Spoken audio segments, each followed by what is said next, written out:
Line ভুল, ভাঁজ করা খামে এক মুঠো ফুল, ফুলগুলো লাল ছিল গতকাল, ঘুম ভেঙে গিয়ে ছন্দ বেতাল, এক লাইন চিঠি এক লাইন কথা, এক লাইন ভুলে নীল নীরবতা।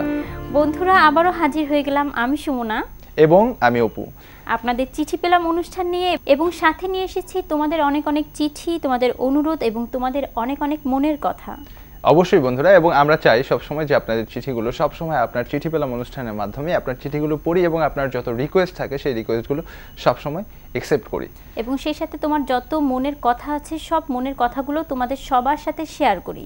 যাই হোক, আজকে অনেক বেশি কথা হবে, আড্ডা হবে এবং গান দেখবো এবং চিঠি পড়া হবে, যেটা আমাদের ট্রেডিশন। এবং প্রথমেই যে কাজটি করি আমরা আমাদের আপনার চিঠি পেলাম অনুষ্ঠান থেকে, সেটি হচ্ছে একটি মুক্তিযুদ্ধের চিঠি দিয়ে আমরা শুরু করি। মুক্তিযোদ্ধা চিঠি পড়ার আগে একটু কথা বলি। হ্যাঁ, বলুন না। বন্ধুরা, তোমরা তো সবাই জানো আমরা খুব জমজমাট ভাবে আমাদের চতুর্থ বর্ষ পূর্তি এবং পঞ্চম বর্ষে পদার্পণ উপলক্ষে মোহনা টেলিভিশন একটি জমজমাট অনুষ্ঠান আয়োজন করেছিল, এবং আমরা জানি যে তোমরা সবাই উপভোগ করেছো। এবং আপনার চিঠি পেলাম অনুষ্ঠানের পক্ষ থেকে মোহনা টেলিভিশনের সফলতার এই 4টি বছর পেরিয়ে পঞ্চম বর্ষে যে পদার্পণ করলো, সেই জন্য আপনার চিঠি পেলামের পুরো পরিবারের পক্ষ থেকে এবং সেই সাথে আপনার চিঠি পেলামের যারা ভিউয়ার্স আছে, যারা আমাদেরকে চিঠি লিখছে, যারা আমাদেরকে ফেসবুকে মেসেজ করতেছে, টেক্সট করতেছে, বিভিন্ন রিকোয়েস্ট করতেছে, সবার পক্ষ থেকে মোহনা টেলিভিশনকে অনেক অনেক শুভকামনা।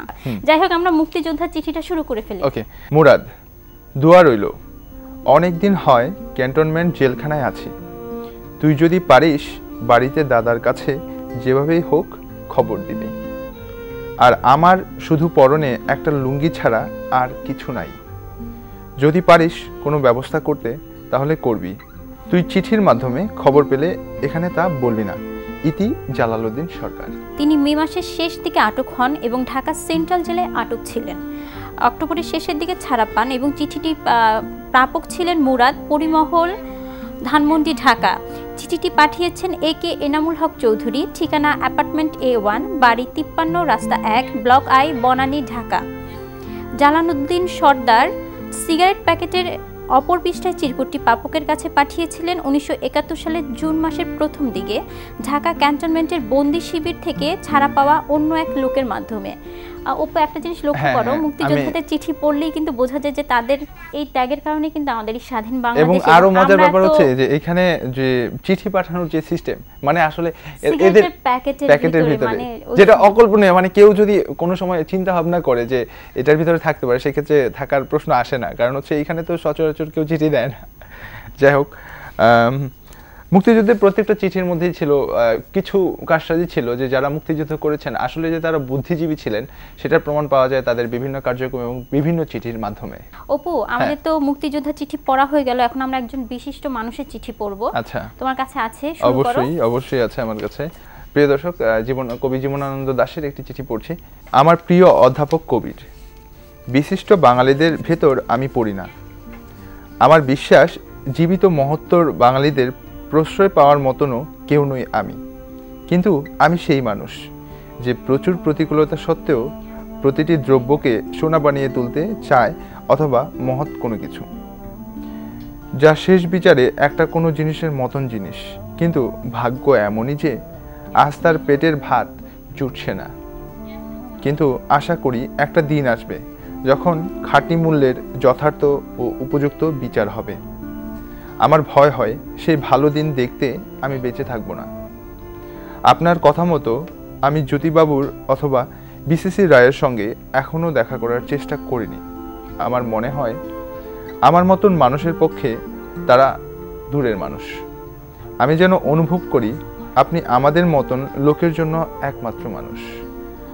আপনার উপর আমার গভীর আস্থা আছে। আমি বিশ্বাস করি যে আপনার নিজের পরিপূর্ণ শাসনের ভিতরে আছে এমন কোনো একটা আমার পক্ষে মানানসই জায়গায় আপনি আমাকে বসিয়ে দিতে পারেন। আমাকে একটা উপযুক্ত কাজ দিয়ে দেবার মতন সুযোগ সুবিধা আপনার খুবই আছে। আমার আর্থিক অবস্থা এখন এতটাই শোচনীয় যে কোনো একজন সকর্মক অপর মানুষ যে কাজ করতে পারে কেন্দ্রীয় সরকারের অধীনে সে কাজ আমারও করতে পারা উচিত। আমি মনে করি এরকম একটা কাজ একজন মানুষকে সেই সম্মানটা দিয়ে দিতে পারে যা প্রতিটি মানুষকে নিজেকে বাঁচিয়ে রাখতে পারলে অর্জন করে নেয়। আমার দেশ আমার অস্তিত্বের সরমাত্রাটার সাপেক্ষে সেই যথাযোগ্য সুযোগটা আমাকে দিক, যাতে আমি আমার ন্যূনতম জীবনযাপন নিয়ে থেকে যেতে পারি। প্রাইভেট কলেজের অধ্যাপকের কাজ ক্ষুদ্র কাজ, অধিকন্তু অন্যান্য নানা কারণে ওই কাজটা আমি আর করতে চাই না। আমার খুবই পছন্দ তেমন কোনো একটা মানানসই কাজ, যাতে অনেকটা গবেষণা করতে হয়, লিখতে হয় এবং ভাবনা চিন্তা করতে হয়। ইতি আপনার জীবনানন্দ দাশ।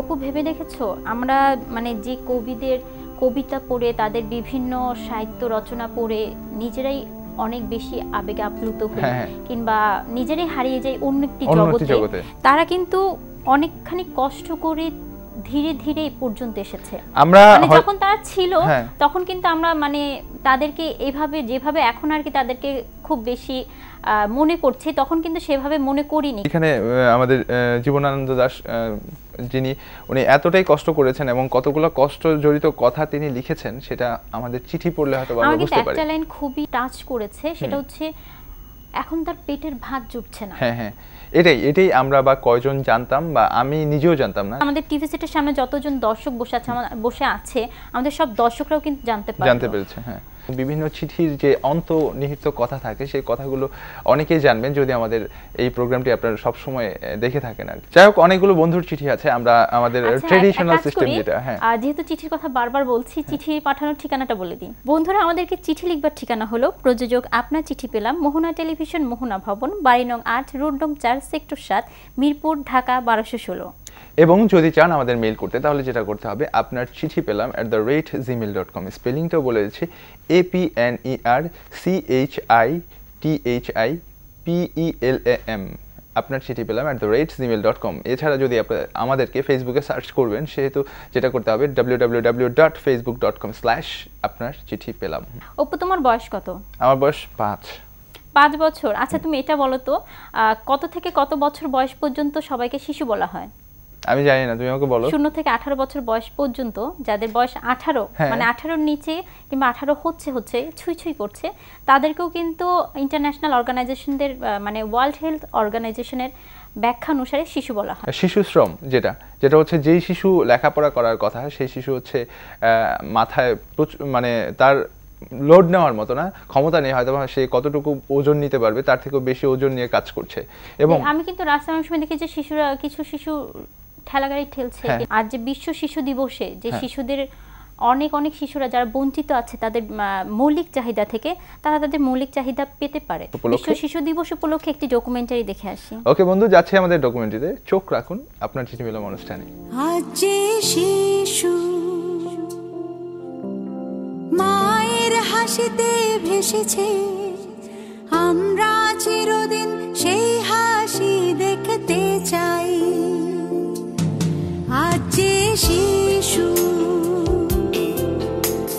পৃথিবীর আলোয় এসেছে, আমরা তার তরে একটি সাজানো বাগান চাই। আজ যে শিশু মায়ের হাসিতে ভেসেছে, আমরা চিরদিন সেই হাসি দেখতে চাই। আজ যে শিশু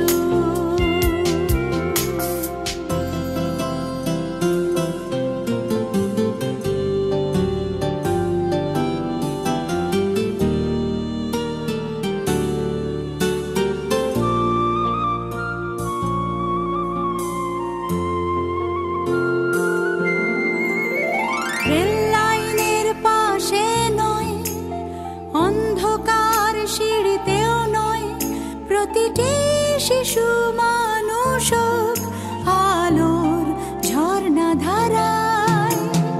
রেল লাইনের পাশে নয়, অন্ধকার সিঁড়িতেও নয়, প্রতিটি শিশু মানুষ আলোর ঝর্ণা ধারায়।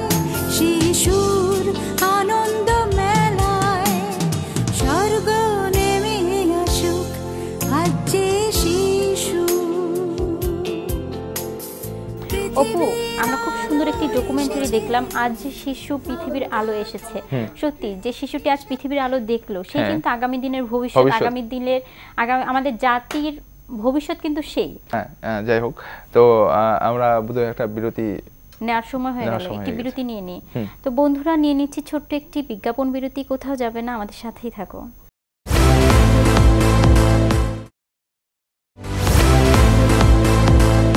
ওকে বন্ধু, ফিরলাম বিরতির পর। সাথে আছো আপনার চিঠি পেলাম অনুষ্ঠানের, এবং সাথে যে মানুষটি আছে সেটি হচ্ছে অপু এবং আমি সুমনা। যাই হোক সুমনা, একটা প্রশ্ন হচ্ছে তোমার কাছে। ধরো যে তোমার বাসায় যদি কেউ আসে, তাহলে প্রথমেই কি করতে হবে? মানে কলিং বেল দিতে হবে, রাইট? তো তেমনি হচ্ছে তোমার মনে, যদি মনে কেউ আসে, না না, মনে কেউ আসে না, তুমি যদি কারো মনে আসো, তাহলে তোমার কি করতে হবে? কলিং বেল চাপ দিতে হবে এরকম কিছু? না, আসলে মনেরটা না হঠাৎ করে হয়ে যায়, যখন যার মনে যাই তখন তার মনে অটোমেটিকলি কলিং বেল বাজে। আচ্ছা, যাই হোক, আপনি যদি চান কারো মনের ভিতর কলিং বেল বাজাতে, সেই ক্ষেত্রে আমাদেরকে কোনো ধরনের টেক্সট, কোনো ধরনের চিঠি পাঠাতে হবে আমাদের ঠিকানায়। বন্ধুরা, আমাদের বন্ধু সেতু মুরাদনগর থেকে ক্রিং ক্রিং বাজারে মনের কলিং বেল এই সিনেগানের এই গানটি দেখতে চেয়ে অনুরোধ করেছে। তো চলো বন্ধুরা, দেখে আসি সিনেগানের এই গানটি। প্রেম পাইছে হায় রে, মনটা তোকেই চায় রে, প্রেমের কিড়া কলজে তেলা ফায় রে। প্রেম পাইছে হায় রে, মনটা তোকেই চায় রে, প্রেমের কিড়া কলজে তেলা ফায় রে। আয়না চলে, দরজা খুলে, লাগিছে প্রেমের চৈত্র সেল। ও কিড়িং কিড়িং বাজে রে এই মনের কলিং বেল, ও কিড়িং কিড়িং বাজে রে এই মনের কলিং বেল, ও কিড়িং কিড়িং বাজে রে এই মনের কলিং বেল।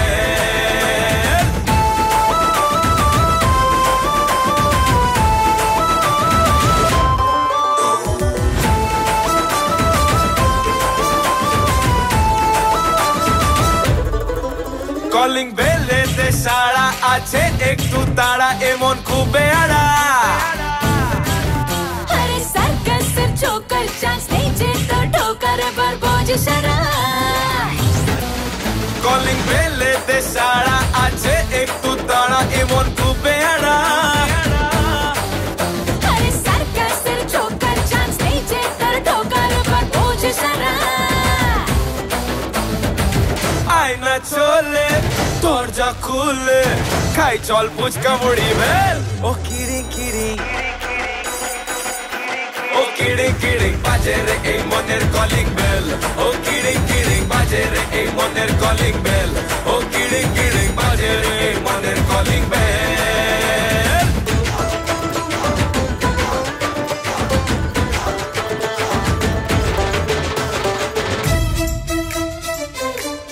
যাই হোক, অনেকের মনের কলিং বেল বাজলো কিনা জানি না, তবে বিশেষ করে আমার মনে হয় যে গানটা এতটাই সুন্দর যে কলিং বেল না বেজে উপায় নেই। যাই হোক, সুমনার কলিং বেলটা কি অবস্থা দেখি। কি অবস্থা সুমনা, বলো তো, তোমার কলিং বেল বাজলো? আমার কলিং বেল বাজছে। বাজছে? কার জন্য? যে কোনো একজনের জন্য বাজছে। যাই হোক, এইগুলো গোপন কথা, আমরা শুনবো না। গোপন কথা, সিক্রেট, টপ সিক্রেট, কেউ শুনতে পাবে না। হ্যাঁ, আমরা শুনবো না। যাই হোক, এরপরে হচ্ছে আমাদের খুব কাছের একটি বন্ধু আমাদের মানে রিকোয়েস্ট করেছে যে আমাদের ওর মানে চিঠিটা হচ্ছে এরকম যে, প্রিয় ভাইয়া অ্যান্ড আপি, তোমাদের প্রোগ্রাম গত সপ্তাহে আমি মিস করেছি। ইউটিউব থেকে তোমাদের অনেকগুলো এপিসোড আমি দেখেছি, কিন্তু এইবারের নতুন এপিসোডটা দেখতে পাচ্ছি না। যদি সম্ভব হয় আমাদের এপিসোডটা আপলোড করে দিবে। বন্ধুরা, আমরা খুবই দুঃখিত, আমরা এখনো ইউটিউবে নতুন এপিসোডটি আপলোড করিনি। আপলোড করব, এবং যেটা করব যে আমরা অনেকেই হয়তো বা যারা জানি যে আমাদের ইউটিউবের কিভাবে আমাদের এপিসোডগুলো পাওয়া যাবে, সেটা হচ্ছে যে আপনার চিঠি পেলাম, এটা বাংলায় টাইপ করলে সার্চ করলেই, অথবা আপনার চিঠি পেলাম @gmail.com দিয়ে সার্চ করলেই পেয়ে যাবেন আমাদের আপনার চিঠি পেলাম অনুষ্ঠানের সবগুলো এপিসোড। বন্ধুরা, সম্প্রতি সম্পারে যে আমাদের স্টুডিওতে এসেছিলেন এবং তিনি তার জীবনে চিঠির যে স্থান, চিঠি নিয়ে যে আবেগ, সেই আবেগ আমাদের সাথে শেয়ার করেছেন এবং স্মৃতিচারণ করেছেন চিঠি নিয়ে কিছু কথা। তো চলো বন্ধুরা, শুনে আসি সম্পারে যার কণ্ঠে চিঠি নিয়ে কিছু কথা। চিঠির মাহাত্ম্য, মহিমা আমি প্রথম উপলব্ধি করি যখন শান্তিনিকেতনে যাই, এবং প্রত্যেক সপ্তাহে বুধবার দিনের অপেক্ষা। একমাত্র সেদিনই চিঠি আসতো, বাবা মার চিঠি, ভাই বোনদের চিঠি, বন্ধু বান্ধবদের চিঠি, খালা, নানু, ফুপু সবার চিঠি। সে এক অদ্ভুত সুন্দর দিন যেত, বুধবার দিন শান্তিনিকেতন। আজকে হঠাৎ চিঠির কথা বলতে গিয়ে সেই দিনটির কথা মনে হচ্ছে।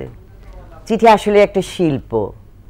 সেই সময়ে আমি আক্রান্ত হই রবি ঠাকুর দ্বারা বিশেষভাবে, এবং সেই চিঠিগুলো ওনার কাছে লেখা নানান বিদগ্ধ জনের চিঠি, মানে অবাক হয়ে চিঠি পড়তাম এবং নকল করতাম। স্বীকার করছি, সেই চিঠি লেখার মধ্যে হাতের লেখার উপর যে জোর, মানে কত সুন্দর করে লেখা যায়। চিঠির কাগজটি যেটির মধ্যে লিখব, সেই কাগজটি যেন বিশেষ কাগজ হয় এবং যে খামটি একটা নানান অলংকারে রচিত এক সাহিত্য। এই ছিল চিঠির সময়। আজ email, SMS, Twitter, Skype, WhatsApp, কত কিছু এসে গেছে। But this are all erasable, আমি মুছে দিতে পারি। চিঠি কিন্তু হারায় না যদি যত্ন করে রেখে দেওয়া যায়। চিঠি আর বই আমার কাছে একরকম। বই যেমন ইবুক বইয়ের জায়গা নিতে পারবে না, তেমনি চিঠির জায়গাও কিন্তু ইমেল, SMS নিতে পারবে না। তাই চিঠিটাকে যদি আবার আমরা সেরকম আদর করে ফেরত আনি, তাহলে 1, হাতের লেখা ভালো হবে, 2, বানান ভালো হবে, 3, সাহিত্যধর্মী লেখার যে একটা ব্যাপার আছে সেদিক দিয়েও সবাই যত্নশীল হবে। চিঠি লেখা আসলে মনের বিকাশের জায়গায় ভীষণ প্রয়োজন। আজকাল আমরা SMS করি বা ইমেল করি, হোয়াট এভার আমরা যেগুলো টেকনোলজিক্যালি ব্যবহার করছি, তার মধ্যে আমরা অ্যাব্রিভিয়েটেড ফর্মে লিখি, অতএব সেখানে সাহিত্য রসটি থাকে না, তার মানে মনটি থাকে না আসলে, তার মানে মনের আনন্দও থাকে না, শুধু কোনো মতে খবরটা পৌঁছে দেওয়া থাকে। তার সাথে যে আরও আকুতি মিনতি, আরও চিন্তা, আরও ভাবনা যোগ দেওয়া যায়, সেটা কেবল চিঠির পক্ষেই সম্ভব। তাই আপনাদের চিঠি পেলাম অনুষ্ঠানটি প্রতি আমার কামনা রইবে, এটিকে আসলেও মন দিয়ে যদি করা যায়, এটির মাধ্যমে চিঠির প্রতি ভালোবাসাটা যদি ফিরিয়ে আনা যায়, তাহলে কিন্তু এই অনুষ্ঠানের সার্থকতা, আর আমি সেই সার্থকতাই কামনা করছি। অপু, শম্পা রেজার কথা শুনে কিন্তু আমি খুবই আবেগে আপ্লুত হয়েছি, কারণ তিনি বলেছেন যে চিঠি লিখতে হাতের লেখা সুন্দর হবে, সেই সাথে সাহিত্য চর্চাটা ভালো হবে এবং সাহিত্য রস নিজের মধ্যে তৈরি হবে। অপু, চলো আমরা আরো একটি বিরতি নিয়ে নিই। তো বন্ধুরা, নিয়ে নিচ্ছি ছোট্ট একটি বিজ্ঞাপন বিরতি। কোথাও যাবে না, আমাদের সাথেই থাকো।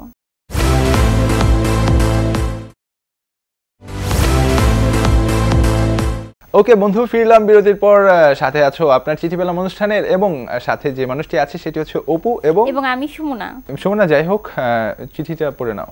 আশা করছি তোমরা আমার চিঠিটি পড়বে, আর এবং হচ্ছে গিয়ে আমি যে তোমাদের বন্ধু হিসেবে নতুন করে জয়েন করেছি, সেটা আমাদের সব বন্ধুদের সাথে শেয়ার করবে। এবং আমি সত্যি করে বলছি, তোমাদের অনুষ্ঠান আমার খুবই ভালো লাগে, এবং তোমাদের অনুষ্ঠানের মাধ্যমে চিঠির যে হারিয়ে যাচ্ছিল সেই চিঠিকে আবার ফিরিয়ে আনা যে চেষ্টা তোমরা করছো, আমি আশা করছি সেই চেষ্টায় তোমরা সফল হবে।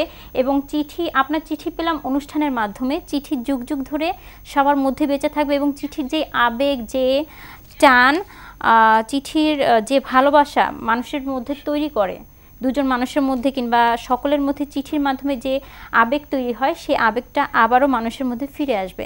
এটা যেহেতু প্রথম চিঠি, এটা যেন আরো আমরা যেন চিঠি পাই, হ্যাঁ আমরা পাই, লিখে অভ্যাস করতে হবে। কারণ ও বলেছে যদি তোমরা, এটা আমার প্রথম চিঠি, এবং চিঠি যদি চিঠিটি যদি না পড়ো আমি অনেক কষ্ট পাবো। আচ্ছা, যাই হোক, কষ্ট পাওয়ার কোনো কারণ নেই, কারণ হচ্ছে অলরেডি চিঠিটি পড়া হয়ে গেছে। এই মুহূর্তে অনেক খুশি হয়ে আমরা দ্বিতীয় আরেকটা চিঠি পেতে পারি। এই মুহূর্তে একটা চিঠি লেখা শুরু করে দেন। অপু, আমাদের বন্ধু ইমনের চিঠি পড়ার পর আমার যেটা আর কি ভিতরে কাজ করলো, যে ও যেভাবে আর কি আমাদের প্রোগ্রাম নিয়ে বললো, এবং আমরা চিঠিকে নতুন করে আবার সবার মধ্যে ফিরিয়ে আনতে চাই, সেই চিঠির আমাদের তো মনে হয় চিঠির ইতিহাস, চিঠি কিভাবে শুরু হলো সেটা আমাদের একটু জানা দরকার। অবশ্যই জানা দরকার। আমাদের রিপোর্টার ফারহানা হক নীলা বিশ্ব ডাক দিবস উপলক্ষে কিন্তু চিঠি নিয়ে একটি রিপোর্ট করেছিল। তো চলো বন্ধুরা, আমরা রিপোর্টটা দেখে আসি, সাথেই থাকুন। রানার ছুটেছে তাই ঝুমঝুম ঘন্টা বাজছে রাতে, রানার চলেছে খবরের বোঝা হাতে, রানার চলেছে রানার। এই গানের মতো এখন আর ঝুমঝুম ঘন্টা বাজিয়ে চলে না 21 শতকের রানার। কালের পরিবর্তে রানারের নাম থেকে এখন তাদের নাম হয়েছে ডাক পিয়ন। মানুষের সুখ দুঃখের খবর নিয়ে ঝড়ের বেগে ছুটে চলে যে রানার, তার খবর কে রাখে? কর্মচারী হিসাবে গভর্নমেন্ট যেটা ধার্য করছে বেতন, এর বাইরে তো আমাকে দিবে না, যেহেতু এই দিয়ে আমার সংসার চালাইতে হবে, কষ্ট করে হলেও চলতে হবে, যেহেতু আমি চাকরি নিয়েছি পোস্টম্যানে। রানার বা ডাক পিয়নের হাত থেকে পাওয়া চিঠির আনন্দ এখনো মনে নাড়া দেয় অনেকের স্মৃতিতে। আমরা যখন একটা চিঠি লিখতাম তখন সেটা একটা বিশেষ আবেদন ছিল, কারণ এই চিঠিটা অপেক্ষা থাকতে হতো, চিঠিটা আসবে, জানা যেত যে একটা চিঠি আসবে, আসার পরে এই চিঠিটা যে পড়া এবং সেটাকে নিয়ে যে একটা ফিলিংস, এটা আসলে বর্ণনাতে। মোবাইলে কথা বলতেছি, শুনতেছি, কিন্তু তখনকার থেকে মানে ওইটা অপেক্ষাটা মানে অনেক ভালো ছিল আর কি, অনেক ভালো লাগতো আর কি। তবে সেই যুগের রানার বা ডাক বিভাগ এখন হারিয়ে যাওয়ার পথে। মোবাইল আর ইন্টারনেটের যুগে তরুণ প্রজন্মের কাছে চিঠির জন্য অপেক্ষা করার আনন্দমুখর সেই সময় কি আর আছে? ডাক বিভাগ যে কত চড়াই উতরাই পার হয়ে আজকের পর্যায়ে এসেছে সেটা বোঝা যায় বাংলাদেশ ডাক বিভাগের জাদুঘরে এসে। নিজ নিজ দেশের ইতিহাস, ঐতিহ্য, শিল্প সংস্কৃতি, প্রাকৃতিক সৌন্দর্য বহন করা বিভিন্ন দেশের ডাক টিকিট রয়েছে, রয়েছে ডাক ব্যবস্থার সঙ্গে জড়িত বিখ্যাত ব্যক্তিদের পোর্ট্রেট, রয়েছে মহারানী ভিক্টোরিয়ার সময় থেকে এখনকার সময় পর্যন্ত প্রচলিত বিভিন্ন চিঠির বাক্স। সবকিছুই এই জাদুঘরে স্থান পেলেও নতুন প্রজন্মের অনেকেই এখনো অনুভব করে চিঠির শূন্যতা। অনেক ইমোশন, অনেক ভালো লাগার জিনিস, এগুলো ফুটিয়ে তোলা যায়। নতুন প্রযুক্তির মাধ্যমে এই বিভাগ হবে আরো আধুনিক, এই প্রত্যাশা অনেকের মনে। চিঠি দিও প্রতিদিন, চিঠি দিও নইলে থাকতে। ফারহানা নীলা, মোহনা সংবাদ, ঢাকা। দেখে আসলাম নীলার রিপোর্টিং এ একটি সুন্দর একটি ডাক নিয়ে আমাদের রিপোর্ট। আমরা একদম অনুষ্ঠানের শেষ পর্যায়ে চলে এসেছি বন্ধুরা, বিদায় নিতে হবে। হ্যাঁ, যাই হোক, বিদায়টা কি তুমি নিবা আগে না আজকে আমি? বিদায় নেবার আগে ঠিকানা আরেকবার বলে দিই। হ্যাঁ, বলো। বন্ধুরা, আমাদেরকে চিঠি লিখবার ঠিকানা হলো প্রযোজক আপনার চিঠি পেলাম, মোহনা টেলিভিশন, মোহনা ভবন, 22 নং 8 রোড নং 4 সেক্টর 7 মিরপুর, ঢাকা 1216। যদি চান মেইল করতে তাহলে যেটা করতে হবে যে আপনার চিঠি পেলাম @gmail.com, স্পেলিংটা বলে দিচ্ছি কারণ হচ্ছে স্পেলিং এর কারণে হয়তো আমাদের মেলটা চলে যেতে পারে অন্য কোনো মেইলে। আপনার চিঠি পেলাম APNERCHITHIPELAM, আপনার চিঠি পেলাম @gmail.com। এছাড়া যদি চান ফেসবুকে আমাদের সাথে অ্যাড হতে, সেক্ষেত্রে যেটা করতে হবে www.facebook.com/ আপনার চিঠি পেলাম দিয়ে সার্চ করলে পেয়ে যাবেন আমাদেরকে। এছাড়া যদি আপনি চান আমাদেরকে ইউটিউবে খুঁজে পেতে, তাহলে আপনার চিঠি পেলাম বাংলায় টাইপ করুন এবং আমাদের পুরনো এপিসোডগুলি উপভোগ করুন। আজকের মতো বিদায় নিচ্ছি আমি অপু, এবং সবাই ভালো থাকো, সুস্থ থাকো এবং সব সময় মোহনার সাথেই থাকো। আল্লাহ হাফেজ।